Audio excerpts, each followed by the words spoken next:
Okay, so yeah, ndimafotokoza kunena kuti sorry pajava anthu anatisokoneza panali pa public nde pamabwera anthu ena nde naona kuti sindikwanitsa kulankhula momasuka.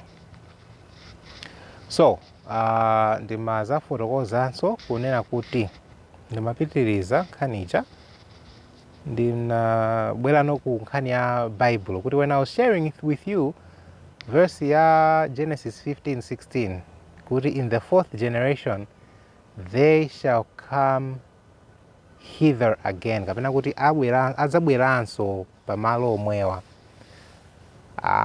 Ineyo even as I was sharing that mama uja inandidalitsa verse ilo kuti koma bale it's just you know, sometimes I think mwina tikungothawa reality.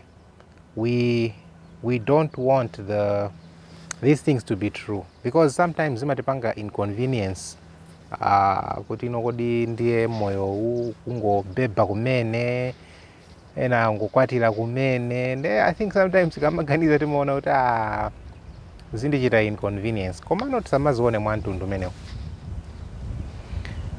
Ine nazaona kuti the coincidences pena pake they are too much.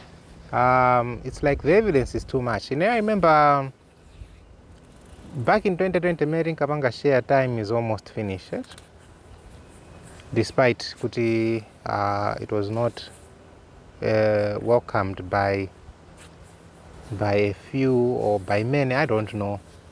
Koma that time when I was sharing it, I remember kunena kuti I was speaking with someone, and that someone, when we were analyzing the evidence, his comment anasema kuti the coincidences are too many, you know. Unfortunately, some people did not even go and examine because anangokhala prejudiced kuti is easy. I don't blame them. The liberty of conscience, aliense is free to believe and follow chimene amapanga believe icho palibe kukakamizana. God does not use force. Komano that person timaona unena kuti the coincidences were just too many.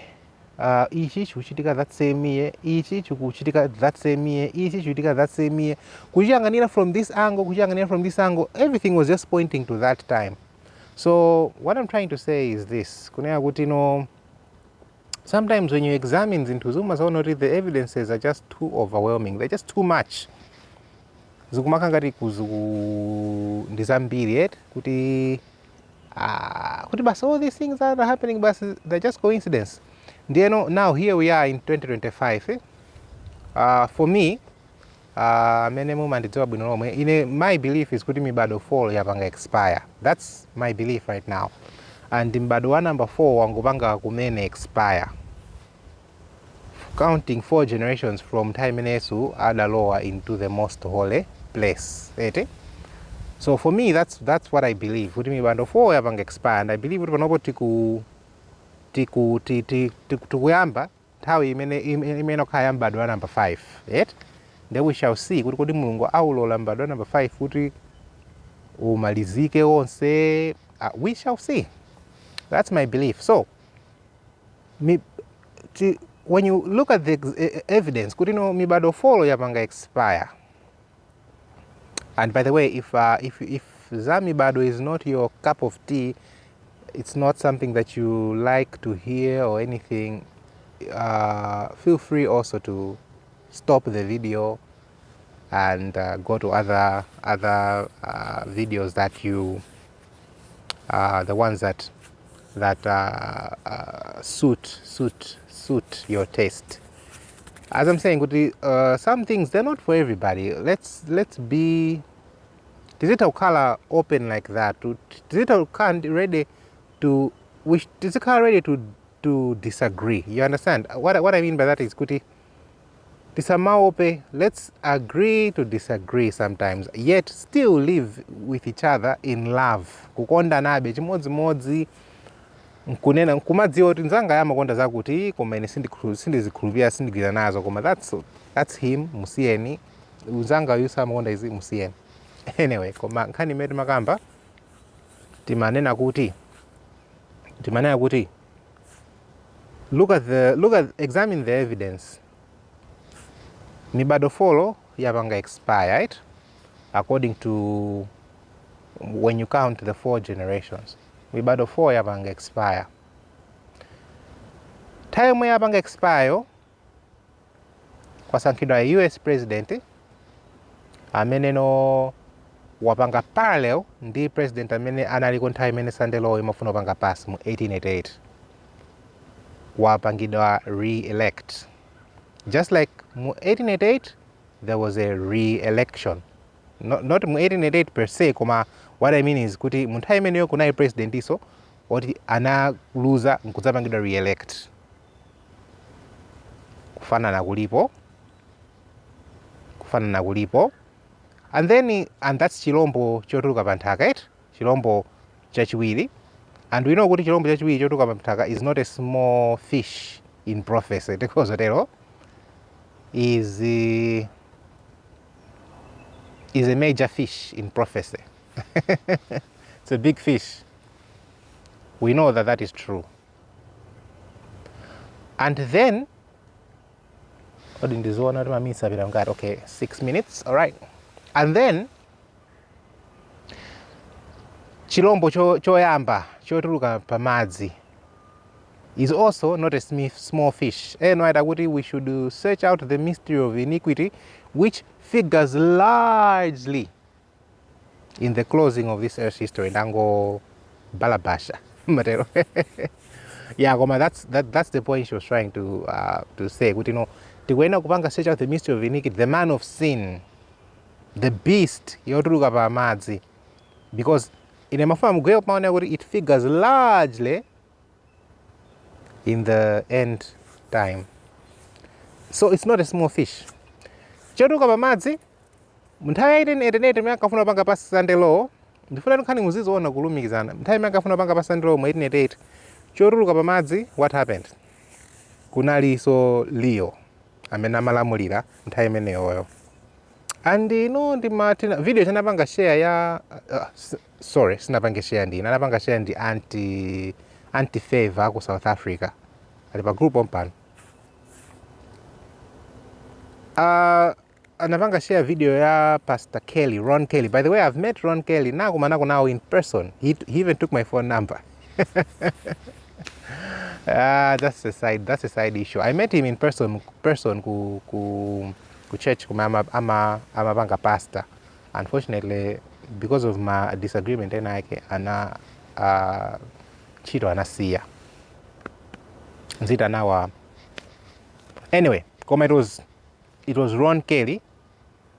Then mu video mu Ron Kelly ama photos onea kuti he was saying kuti very something interesting. Amakambo nthawi imene Leo amalamulirayo ngati kuti it was nthawi imene so he was confined, kuti ngati nthawi ya wound, kuti ya deadly wound jet, kuti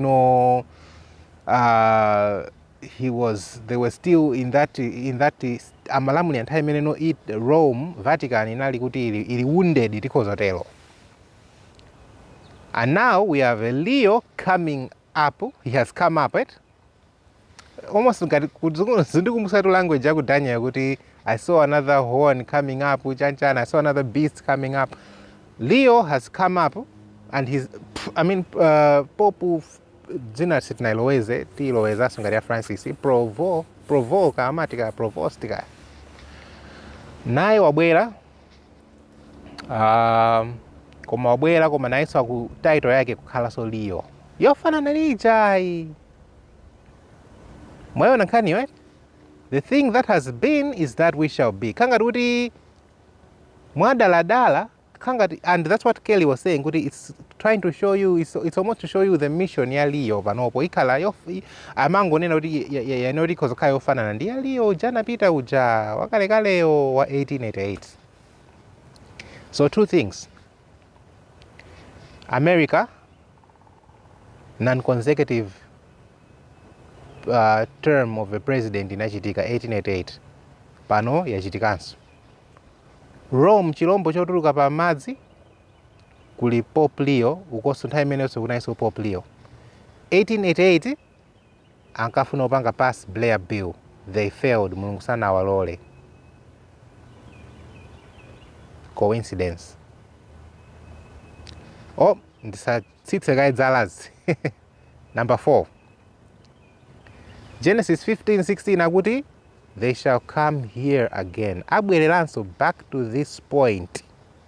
That's what Jeremiah Davis is manena kuti it's like tukuzungulira, it's like tabwereranso back to this point. And what did Genesis 15 say? Alina kuti in the 4th generation.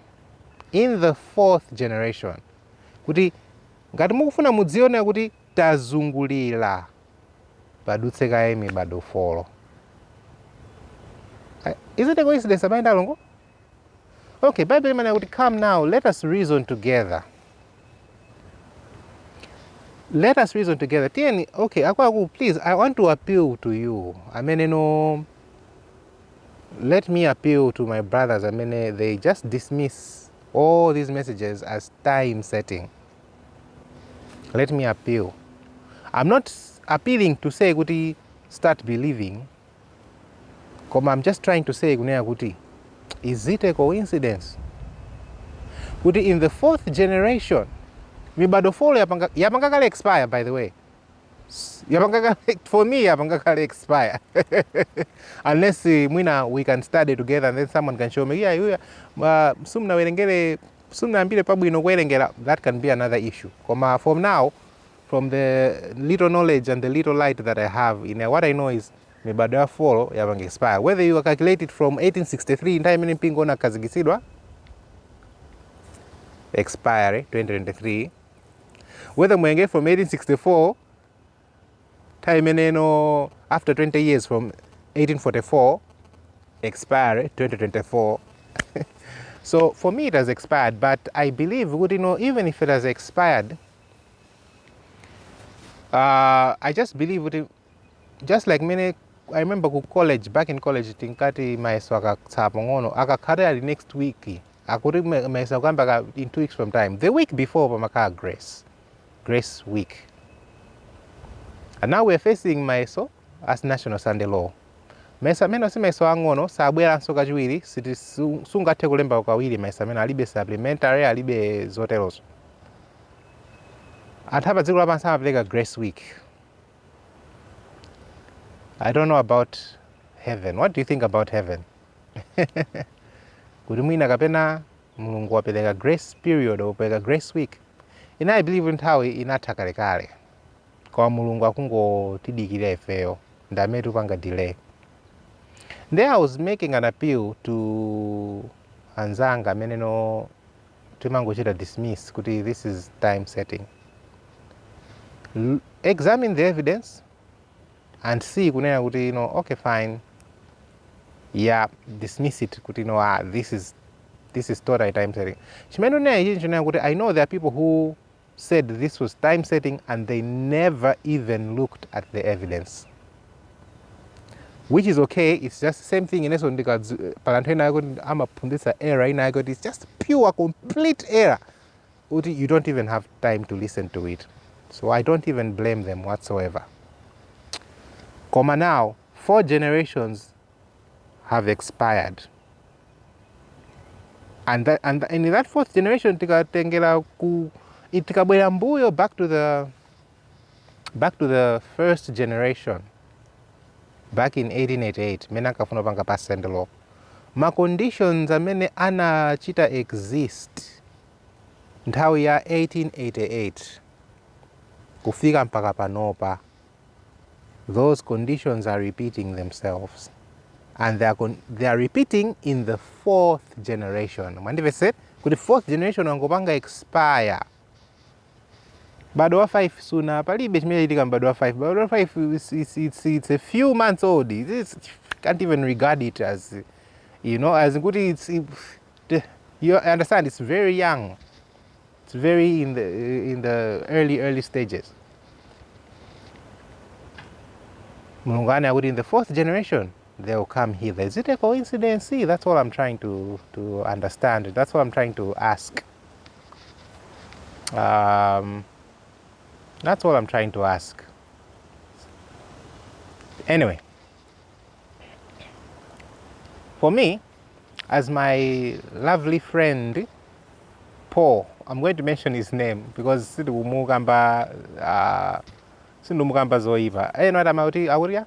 we should learn to speak well of others. So let us learn to speak well of each other. Timachulutsa kupangana criticizing, kuloza nazara ndi kupangana fault find. Koma antufe, if we're going to be 144,000, we should learn. Okay, yeah. We should learn to speak well, because 144,000 in their mouth there is no guile. Kulibe. So let me speak nicely about my friend. I'm about to speak nicely about my friend Paul. He loves to say kuti I'm not shaken. Manchiraina, he is very confident. He knows kuti these things are going to come, whatsoever the case. Whether it is Pope Francis, whether it is Pope Leo, whether it is Donald Trump, whether it is Joe Biden, whoever, these things are going to come. And that is very true. Nesi mafandi gwizane nawo maganizo amene wo. Kunena kuti zisati chite shake. Okay, my reaction amasiyana, and I also want to be careful and I want to also speak to people. Ties in the way we react kuti nthawi yatha. Pena bake timala kuitsanso. That's a fact of life. Nthawi zina zake, the way we react to kuti nthawi yatha, we timala kuitsa. We become excited, fanatic. Komano mangufande bange appeal, mafande langizo na kuti ine ndoona nthawi yatha, ndoona kuti the 4 generations have expired. Jesus is going to come nthawi ina iliyonse from now. And the National Sunday Law is going to be passed any time from now. Koma zisatipangise kuti tisanduke to abandon my life's duties. Yesu anena kuti occupy till I come. Antambiri amona ngati kuti the getting ready for Jesus is abandoning china chilichonse ndi kukangokhala kuphiri kwina kwake ndingoyerekeza for example kuphiri kwina kwake weka as a hermit. It is against the Bible. It is against the spirit of prophecy. We are not to retire. Sili kwena upanga retire kupita ngati ukakhala ma hermits or ma monks. Aye. We are supposed to still be active in the world.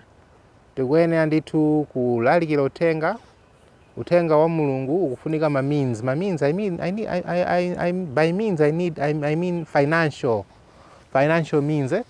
Zinungazime zozo. Antambiri we still give up all these things, even growing food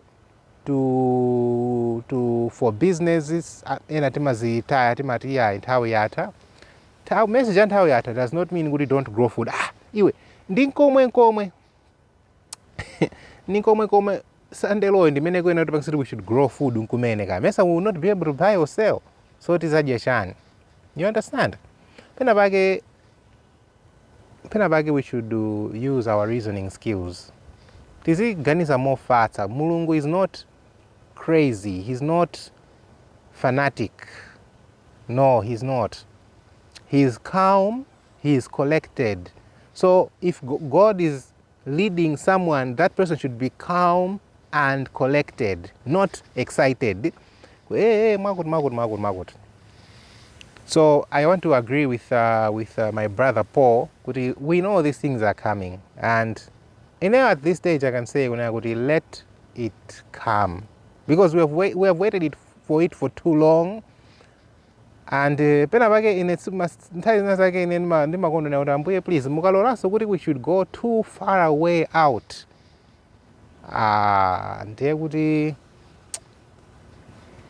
mbuye mwina anthu ena akhoza kuchita backslide ndani kuti anthu ena ngati kuti ine sindili mgulu no chikhoza kugwera wina aliyense anyone can backslide it. Koma that's what I mean kuti pena pake anthu ena akhoza kupangidwanso discourage kuti so God mulungu he's like us. You have to understand kuti kuti spider it sorry sikufuna utawa. Okay, you have to understand that when God is like us, we are like God. We were made in the image of God. So everything that just know that part of it is natural kwa mulungu. You understand? We have the DNA, we have the makeup, the thinking ya mulungu mwanjira. That's what I'm trying to say.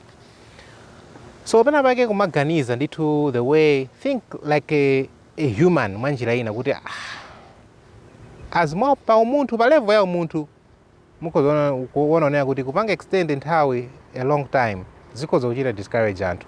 Why? Because look at the signs panopo, the signs of the times, ma signs of the times kuma nthawi yoto, the signs of the times ndi ambiri. There's so much happening in the world, honestly. Nthawi yata and we are getting ready. Mulungu anayika ma signs amene kuti they should motivate us to get ready. There's nothing wrong with being motivated by the signs. It's biblical. It's also in SOP. The nearness and the shortness of time should motivate you to prepare or to become urgent. It should prepare you to become urgent. It should help you to become urgent. There's many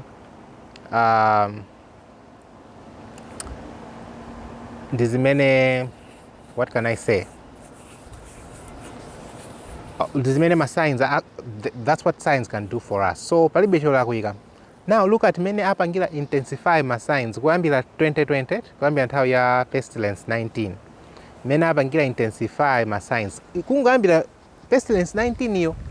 Kungambira pestilence 19 iyo. Pestilence 19 inali sign yaikulu kwambiri. Kuti nthawi yatha. It was a very huge sign. Ena mangona ngazi nangochitika. Amaona ngati 40 COVID wazizira. Kulibeko pestilence iliyonse zijazapita ndekuti it was a false alarm. No, it wasn't a false alarm. That was a very huge sign.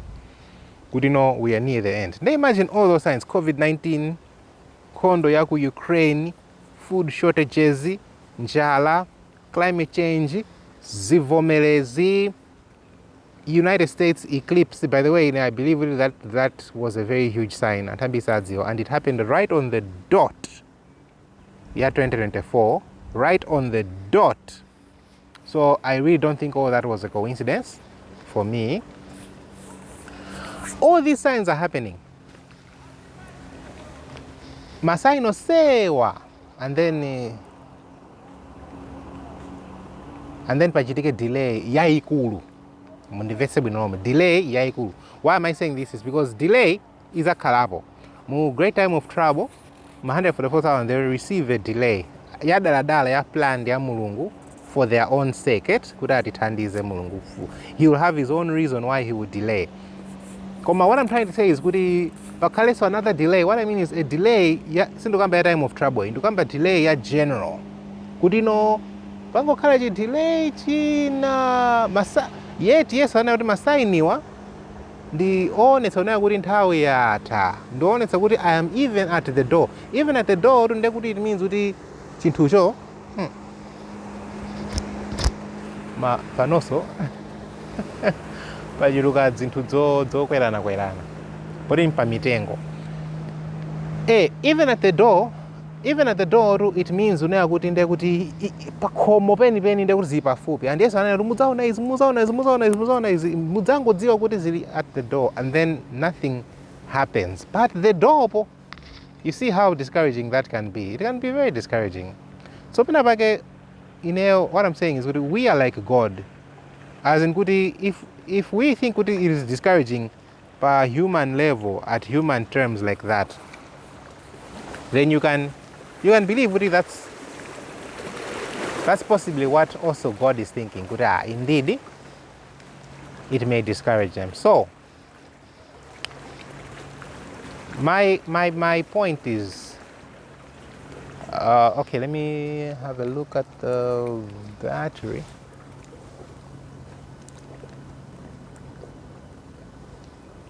Sorry, ndizoti battery banja mazango ndidukira ili mkatikati. Oh, okay. 46%. So my point is, ndikungoona kunena kuti mulungu muchifundo chake, for the sake of kuti anthu ena asapangike discourage amene aona masigns, komanso kuti mawu ake asapite pachabe, komanso God is not a man that he should lie. Ana kuti masigns akaona he is near, mukaona akaoneka masigns ende kuti he is near, ngati for the sake of that, this time around mulungu alola kuti awalola anthu akuti apange chimene akufuna. And by that I mean kunena kuti awalola ano kuti no apange pasi National Sunday Law ichi mwazayiona nkhaniyo. Ndikutha kuona nkhaniyo ikuyenda choncho kuti no mulungu uno awalola ano kuti no basi go ahead.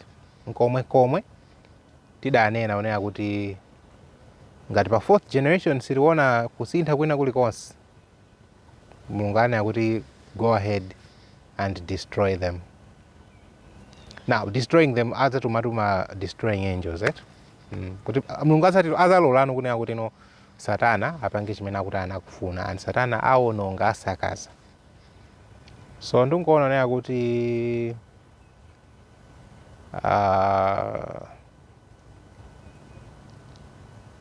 I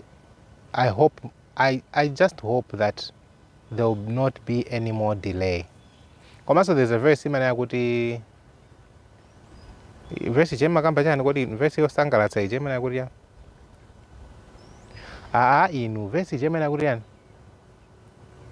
make it plain upon tables, mukumbe amene imapitira verse imene kuti make it plain upon tables, kuti wowerenga athamange apange changu.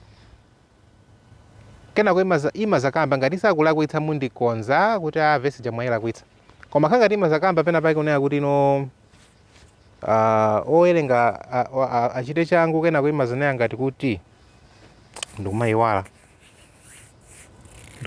it. Let me try and remember. Let me try and remember. Okay, kuti the vision will no longer be delayed. You understand? The vision will no longer be delayed. Kuti mulungu sapanga so postpone. I hope that verse applies to us now. I hope that principle applies to us now, because honestly, we need to be going ku ufumu wa kumwamba. Kunena pachioneti tiye tizipita ku ufumu wa kumwamba. I know pa munthu tikumazaona kuti tidakali busy nzapa dziko lapansi, zakoma, zabeba. Kumwamba tusikuti kulibe zonsezi mukuziona ngati kunoko kulibezi. Tingoyambira ntchito imakoma kwambiri. Anthu ambiri mukugwira ntchito kumwamba iliko. There are jobs in heaven. I was telling my sister tonight namimbira nankwa naye. Komano, I don't think I said this in the phone call. I think I wrote her, or maybe I said it in a voice note. I told my sister, there are jobs in heaven. And how samango kala? Yes, God is a worker. My Father is a worker. I work. My Father works, in so I work. The angels work, and every living being that was created, they work, they have a job. So work, ntchito iliko kumwamba. Mukangofika kumwamba, mukagwira ntchito.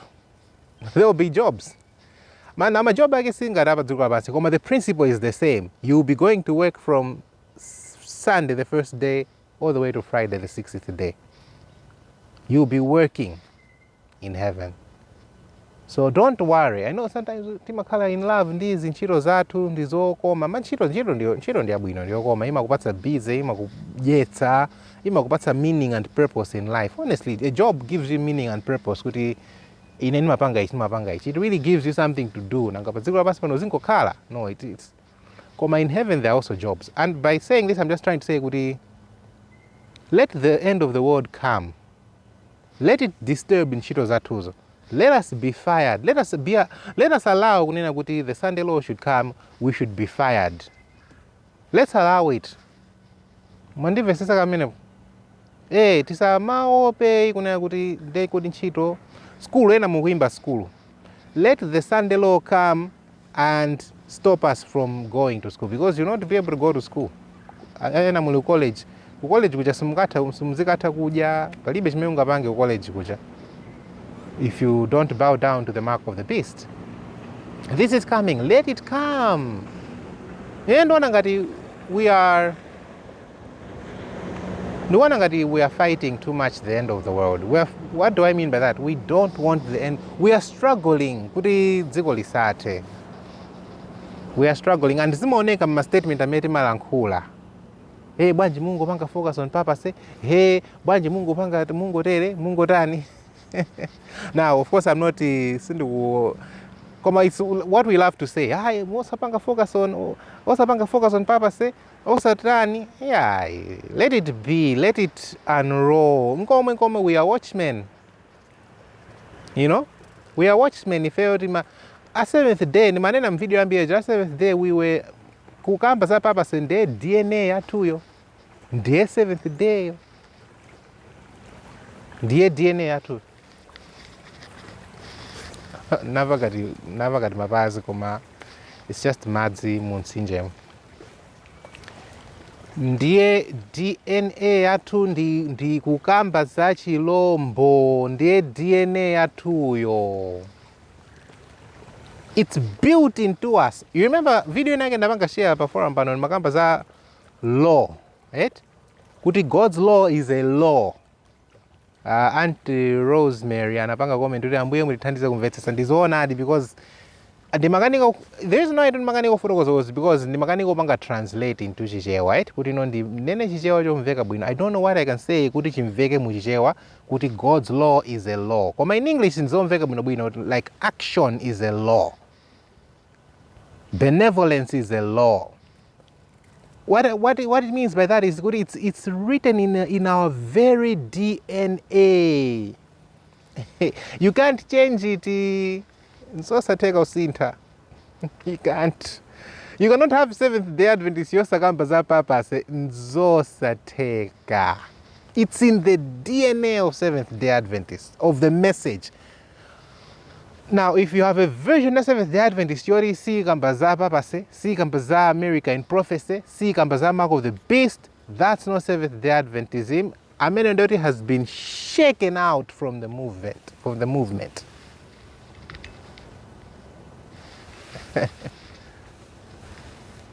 Okay, fine. Amenendoti has been shaken out of the movement. So let it come. I think that's what I was saying. I was saying, let it come. Skulu zatu zizata. Kwa many you don't want to get the mark of the beast. School is that pompo. But nobody tiyeni tiziyimba school. Yeah, tiyeni tizigwira ntchito. Ena simnakwatire mark of the beast ikangoti yafika mwina mwayo mene usukhalaponso, because in the little time of trouble. Little time of trouble, it means normal life will not be normal. Nthawi yoma kwati mukaipeza kutiko. Ndune kamba za Sunday law. The problem with anthu akuzondipanga so misquote kuti hiya amene akuti sakwatire sinduneya choncho nduneya tunukamba nkhani ya nthawi ya Sunday law. Ndikamba, let me make a disclaimer, because anthu tachuluka kwambiri kupeza na fort mautenga. It's too much. Maka ku Malawi. Ne ku Malawi. Ku Malawi anthu apezana ma fort mautenga. It's too much pena pake. Anyway, munthu ya Sunday law kaya kapena mwina ngati anthu muzapeze mwayo kwatira kaya. Koma if you're not able to buy or sell olo holo yakagulitse ndani kuti holo yopangira kwati ndi nanga masnack mukagula kuti. We should let it come. Our life is going to be disturbed. Ntchito yabwino imene tangoyipeza imeneyo ita. ena kaya mwina mwangamba kumene mwina mukupanga flourish ndino abwana kukampani kwanu ntchito imeneyo ita. That's a fact of life. Let it come. What I'm trying to say is, instead of fighting the end of the world, kuti yeah, koma tangokhala ni pay, nothing is happening, ose tutumuka, no fear mongering. Instead of that, just say, Lord Jesus, come. Lord Jesus, come. Papa Leo akuoneka suspicious, akuoneka kuti akhoza kuthandizana ndi America kuti ino kwanisolesi zikomo kwambiri zimene timafuna. Let it come, let it come, let it come, abale ndalongo. And don't be afraid. Mantha tichotse. Okay, don't be afraid. Mantha tiyeni tiachotse. Atimanga will be imprisoned, some of us. Sitonse. Ndakuza nuti pa izokwera pano. Ma spider. Atimanga ena atipanga exile. Actually, my goodness me. Actually, Donald Trump wambakale upanga exile anthu, wambakale kuwathamangitsa anthu. And that is in prophecy. SOP, eno atanena kuti some of you will be exiled out of your country. It's coming. Some of us will go to prison, ena will be exiled, ntchito zata. Your parents may betray you, some of you. Makolo, your children will betray you. It's coming. Some of you will be betrayed by your children. Your aunties, your brothers, your siblings will betray you. Zikubwera nthawi yake ndi national Sunday law. Yeah. So Tiyeni, let's not fight the end of the world. Let the end of the world come. Our life is going to be disturbed. It's for a short while. I don't think it will even last 10 years. Maganizo wanga chabe. I don't even think it will last 10 years. Kudakali Sunday law. Because the final events will be rapid ones. It will happen so quick. Sunday law ipanga pass. You take. In fact, I believe COVID was a snapshot of what was going to happen. COVID happened muka space kaka in 3 years. It was just in a space of 6 months. Mena ngamba za zijaz. Funa zichula zina. Mena ngamba agitation ya zijaz. Anamba za bwino. Tiyeni zirede apanga manufacture. Amba distribution zatera zipa airport. 6 months nangone mandatory aliyense tikangolo. The switch up was so quick, so even I believe in Michael BC and even can follow the same script. Ziamba friendly. Kena go switch up mwachangu. Let's make it mandatory. Kaka mizike kena go ntambo mangidwa kena go ambira kukhumudwa nde kuti ambiri asiya mchipembedzo ambiri will be shaken out. Few men will be left. Isaiah mena kuti few men will be left. Of course, in context, mu great time of trouble, there will be a few men left. Even at the Sunday law, spiritually, there will be few men left. Few men left. So it's coming. The best way to do is to say, nyimbo jema sangasa wambirija. Ndikamambo imba nyimbo ki ama ndivuta kuti ndiimbe ki wabwinobwino.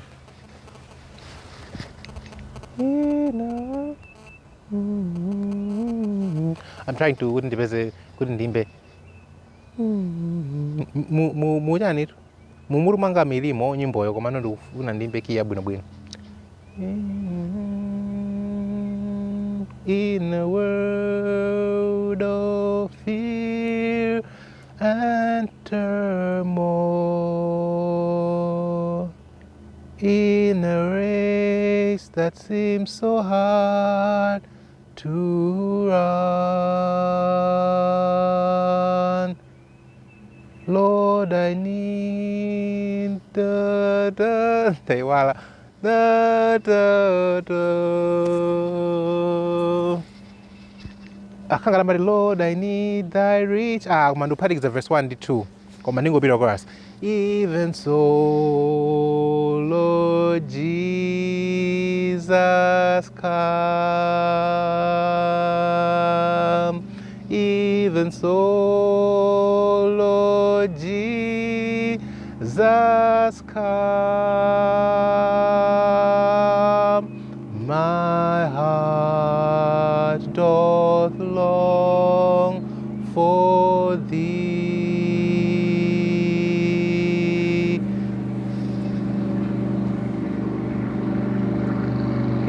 That one is a noise. Okay, bangono guy.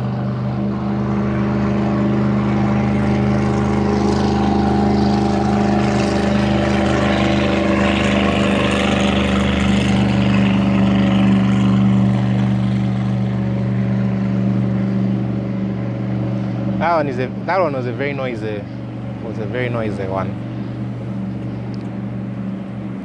Even so, Lord Jesus, come. In fact, ndakanthawi sanamvetsere heritage mwe panopo anabeba ndi akapela wa South Africa and amene eno watenga center stage mmoyo mwanga right? Yeah, komano what I'm trying to say is kuti that's how we should look at the end time events. Let's not fight them. So okay, let's not try to fight the final events. Let the final events come. Even so, Lord Jesus, come. What you and I can do right now is to simply get ready. We must be ready wherever we are. We must be ready wherever we are. Pamalo pamene tilipo, we need to be ready. Pompo. We need to every day be ready. How can we be ready for the end time? Kanendija nima kuuza nija. All the time I have to share this. Ine mukandipanga invite kuti mbwerani mudzala nkhule topic imene isizimatheka usayikamba. Sizimatheka. Ngakhaini mapangira do accuse, nthawi zina zake kuti Mungu kamba za prophecy, Mungu kamba za chani. Find me mukandipatsa mpata kuti ikhale a 7-day week of study. See if I will talk about prophecy only. No, not at all. Even sometimes kharima ngondipatsa mwayi wa ulaliko khawo. Just ulaliko khawo sumapeza kuti siwa prophecy so. So nimakonda kamba za prayer and Bible study, communion with God. That's how you get ready. By the way, salvation is in communion with God. Tantambi izime samadziwa. Mukangopanga neglect communion with God, you are neglecting salvation.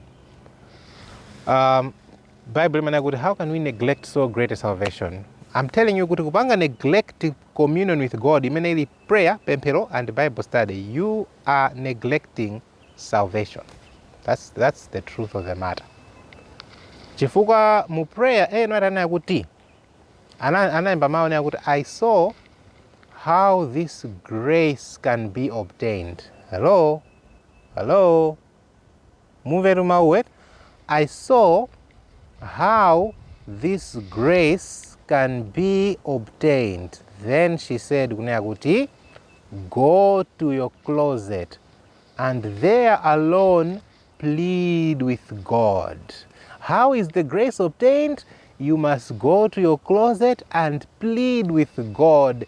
It is mu prayer ndipemphero imeneyo going to your closet ni mawu a Yesu amabwerekera mawu a Yesu. Yesu says when you pray in your closet in secret communion yayiweyo one-on-one. That's how grace is obtained. And this grace is both grace the blood of Jesus kuti no machimo ako upangidwe justify machimo ako akhululukidwe, and even the grace of the Holy Spirit kuti no ulandire mphamvu zoti uzitha kusunga ndi kuyenda mu malamulo a Mulungu. I saw how this grace is obtained. How is it obtained? chipulumutso, how do we, because that is chipulumutso. Imenda kupasa ndi chipulumutso, the blood of Jesus and the Holy Spirit, that is the formula for salvation. And I said, she saw how this grace can be obtained, and how is that way?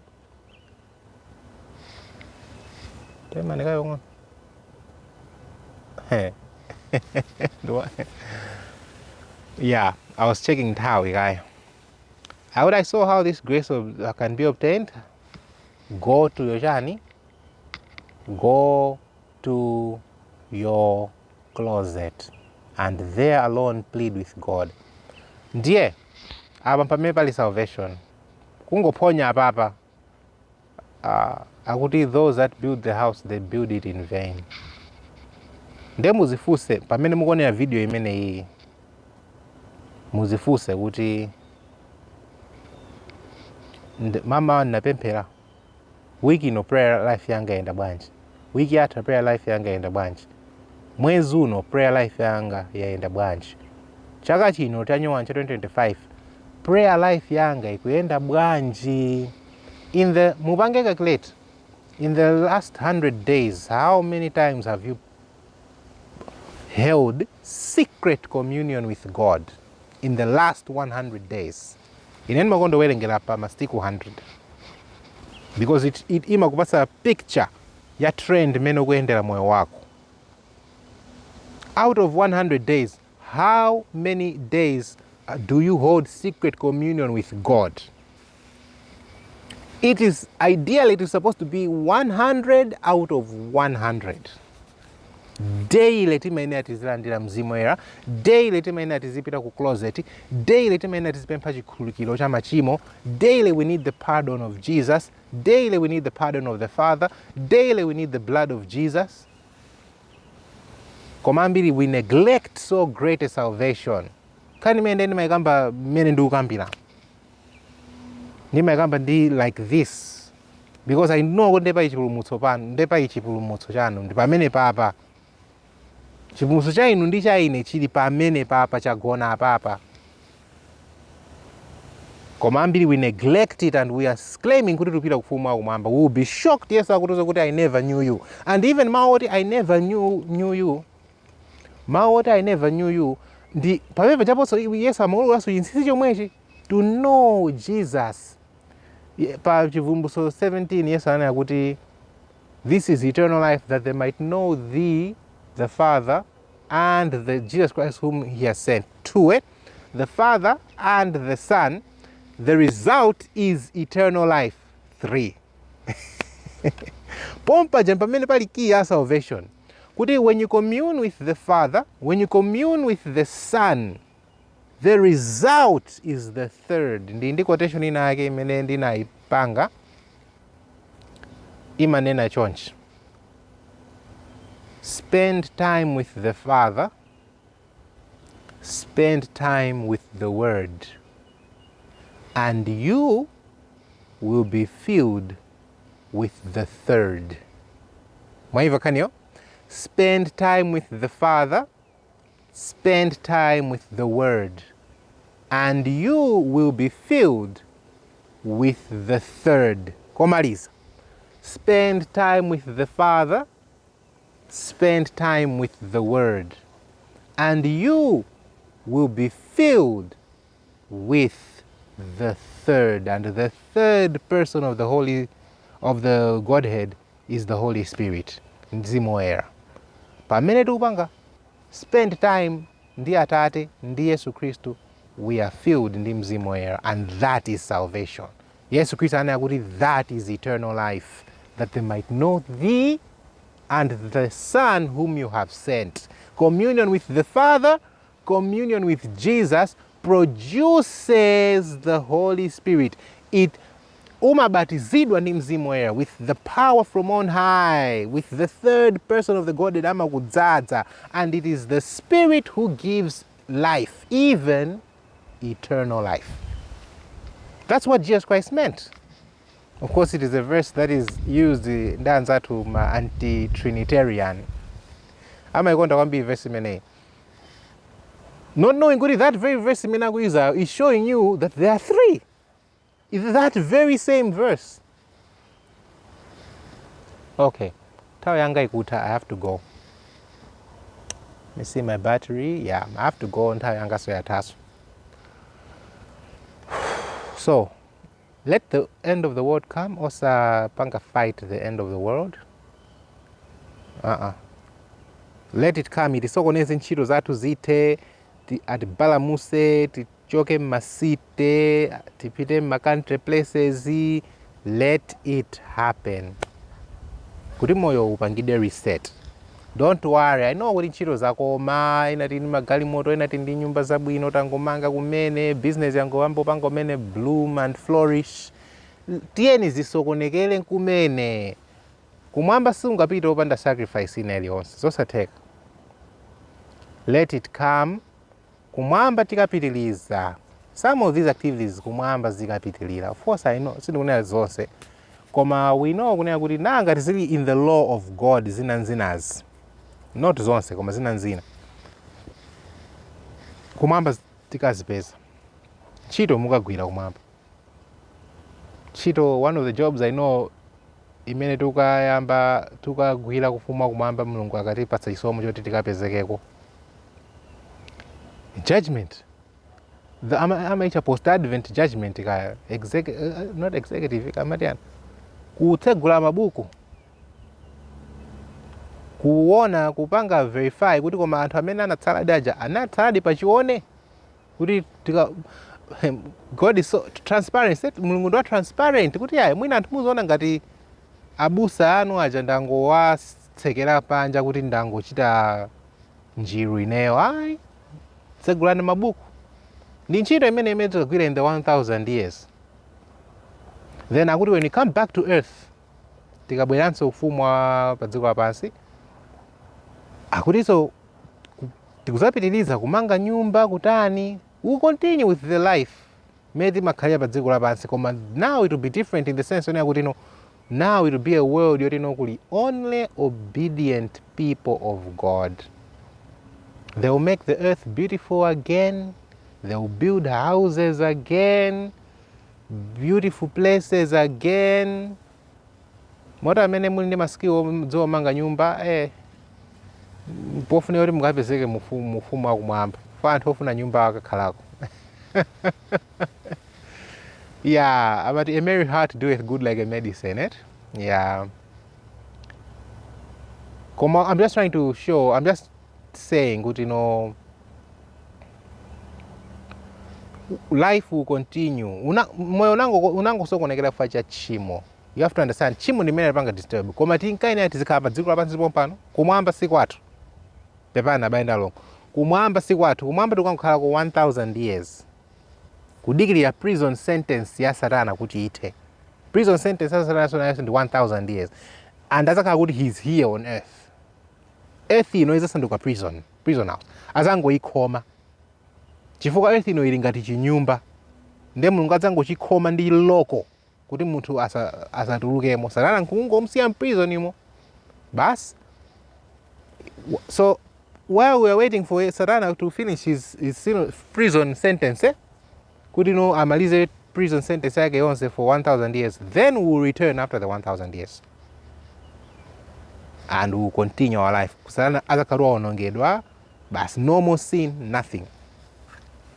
So don't worry about ntchito. Don't worry about zomwe mapanga pa dziko lapansi kandi ma business ineni makonda kutakataka. Time of trouble itisokoneza kanthawi kochepa, and I believe it's a very short time. Otherwise Mulungu kuti otherwise anthu akhoza kuwonongeka onse. So Mulungu ayipanga shorten. Ika kanthawi ngono just sacrifice kanthawi kaka tipanga pause kai for 1000 years, no earth, tili kai kumwamba enjoying our presence with God in heaven, and then we will return back to earth and we will resume the beautiful life on earth. Honestly speaking, I don't mind living on earth. I really don't. It's a beautiful earth, honestly. Mulungu anatipatsa earth yabwino kwambiri, anatipatsa malo okhala abwino kwambiri, and I always imagine what if just imagine ndinaka dziko lino libe chimo. It would have been a very beautiful world, and I don't mind living here. Kumwamba tizingopita kuti tizangopanga visit, tizikangopanga visit kuti ndachokapo kaye wiki ino. Mupita kuti ndikupita kaye kumwamba. Ndiye mwayitanitsa kale chariot yamatala amoto. Ibwera. Okay, fine. Muyende bwino mutipeza. That's how life will be in the new earth. That's how life will be. And then angels will come, muyitanitsa Uber. Muyitanitsa Uber. Angels will come ndi chariot. You visit heaven. Kakhala kukaye wiki imodzi, mawiki awiri. And not only that, we even have the chance to visit even ma world ena amene sanagwe. Iyi inu eternity living forever. Nthawi ikakhala kwambirimbiri yopangira zonse zimene tingapange. So whatever activity you love pa dziko lapansi, even school, zikomo kwambiri, even school imene anthu ena osalandira mako the beast for no periods of school, that will be sorry, I'm going to use this word, mundikhululukire. That would be foolish. Actually, the word I was about to say was stupid. Do not say osazalandira mako the beast just because sungasiye school. Osazapanga exchange yopsa kwambiri imene izakhala foolish, stupid decision. Do not make that exchange. Kumwamba will continue with school. Kumwamba kuli kuphunzira kuti for eternity, ages, kuphunzira. In fact, ulizambizo ena mulungu ayana kati fotokozera. Tikambira pene popo. You have to ask mulungu so many things and there will be answers, questions and answers, questions and answers. Imagine sitting in a lecture hall. Yoti Yesu is the lecture. Awuriphunzitsa mmene mochi. Icha nanga chimatere, dzuwa icha madabo kumene malowa. Sunset inkaenda chonchi. Inu anakuza kuti imaenda bwanji. Natuza sunset inkatere. Yesu azangoseka. Koma ndama kuna mizani. Inu amakuza kuti sunset imatani. Mabodza. Sunset imatere. Dziko limaenda chonchi. Mitsinje imaenda chonchi. There will be school. Learning. Of course, the great theme metukaphunzira is the plan of redemption. Kupitiliza plan of redemption mfumu wa kumwamba. Yes. Science of salvation. Kupanga understand kuti zinaenda bwanji kodi pa dziko lapansi pacha. Anthu anakhala bwanji victorious 144,000 mudada agonjetsa chimo. Yes. Tatifotokozani science inaenda bwanji. Inu singereke anthu amene aja ankakonda kutere.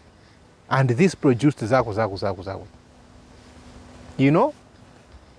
Let's go to heaven. Soon I can nega basita spanga. Okay, let me close. Tao yanga yata. Yeah, budget so yata so. Kumaso tao yata. Let me close like this. Soon I can nega basita spanga kuti. I just put it as a kungo kamba mwankani yet. Mana kuti kumwamba. Look for me. Nyimbo inage matero. Look for me,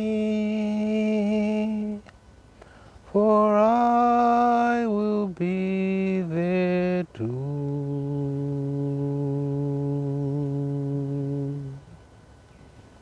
I realize when you arrive, there'll be so much to do. After you've been there 10,000 years, a million, maybe two. Look for me, for I will be there too.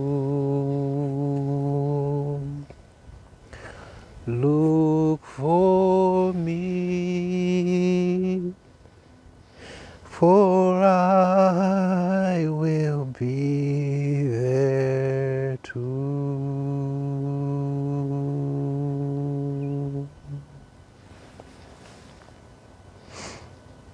Find along.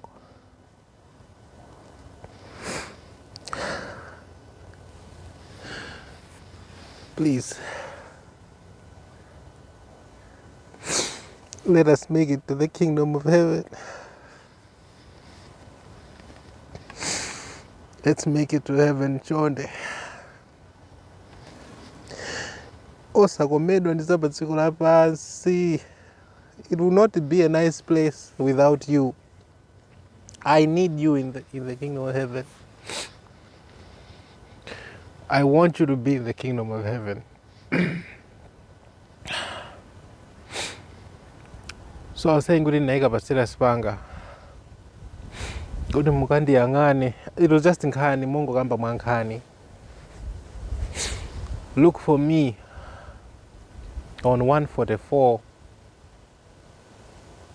Pure River Drive. It was just nkhani. Nimakonda mitsinje. By the way, video hii ndikujambula I'm looking at a river. It's so peaceful.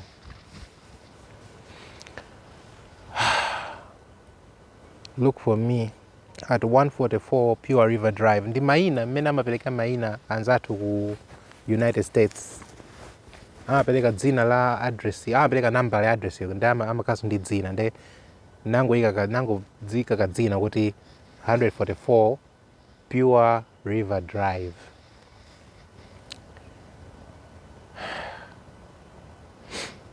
New Jerusalem. Victory Creek. I really want to pay you a visit on the street. Imene music akhala fumwa kumamba. I really want to. And I really wish that you can come to the kingdom of heaven, that you can make it to the kingdom of heaven. Let's go to heaven. Osalola china chichonse. Tiyeni tizipita kufumwa kumamba. Pray for me. Kuti inetsa bweye mbuyo ndisafoke. Satana asandichere asandikole. As ineso, I'll be praying for you. In fact, I do pray for you. Gula Sound the Alarm Initiative is on my prayer list. Ni my chula. Every prayer that I have in the morning, sound the alarm ni my chula up. So I pray for you. If you're a member of this group, just know that you are in that prayer.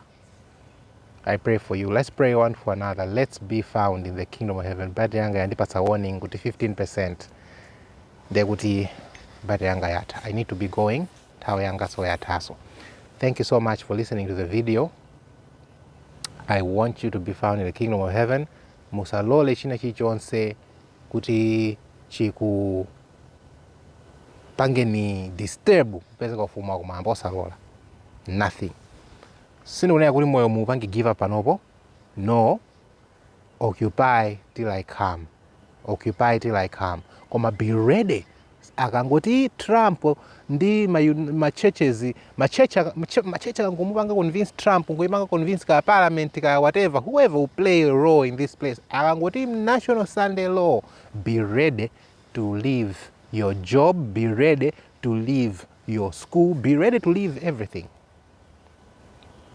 for Jesus. Osa sintanitsa ndi mark of the beast. Osa zapanga zimenezo. Osa zapanga masewera amene osa zapanga. I'm saying this sternly. Osa zapanga masewera olandira the mark of the beast. Do not do it. Ambuye akudalitseni. Amen.